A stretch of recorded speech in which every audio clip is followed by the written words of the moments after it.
오늘도 귀한 하루를 하나님께서 허락해 주셨습니다. 삶을 살면서 나 자신만을 위하여 살지 않고 이웃을 위하여 또 하나님을 위하여 사는 귀한 하루 되시기를 바랍니다. 하루에 한 장 말씀의 이해를 돕는 디딤 말씀의 조정현 목사입니다. 당시 고린도는요, 지중해 연안 국가들의 해상 무역과 또 교통의 중심지였습니다. 그렇기 때문에 그 안전한 항해를 비는 우상들이 굉장히 많았던 곳이었습니다. 바울은 이런 곳에서 하나님께서 바라시는 거룩한 가정 공동체를 세우는 것이 자신을 스스로 지킬 수 있는 길이다라고 가르칩니다. 먼저 바울은 부부가 서로에 대한 의무를 잘 이행하라고 권면합니다. 부부로서 자신의 의무를 성실히 감당하는 것이 우상과 음란으로부터 믿음을 지켜내는 방법이기 때문에 그렇습니다. 그뿐만 아니라 부부의 분방을 금하는 이유도 사탄에게 틈을 주지 않기 위해서임을 강조합니다. 그러나 바울은 자신처럼 혼자서도 거룩함을 지켜낼 수 있다면 하나님께만 집중할 수 있도록 독신도 괜찮다라고 추천합니다.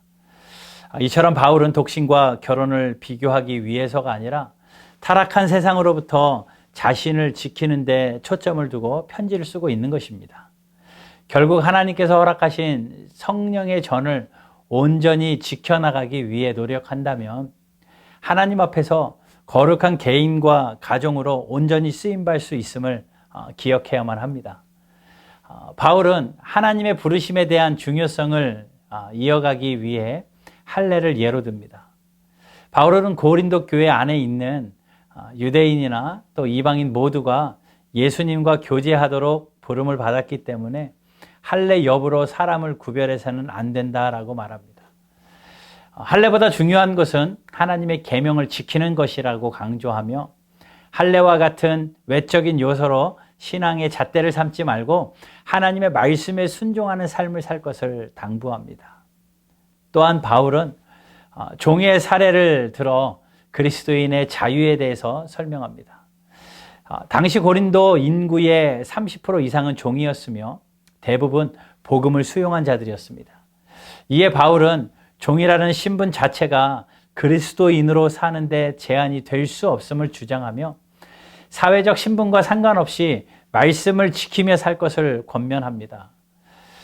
그리고 모든 성도는 주 안에서 자유인이며 동시에 그리스도의 종이라고 설명합니다.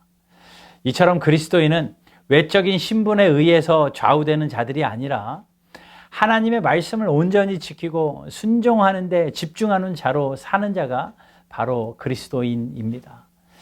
그러니 여러분 오늘 그리스도인으로 사셔야만 합니다.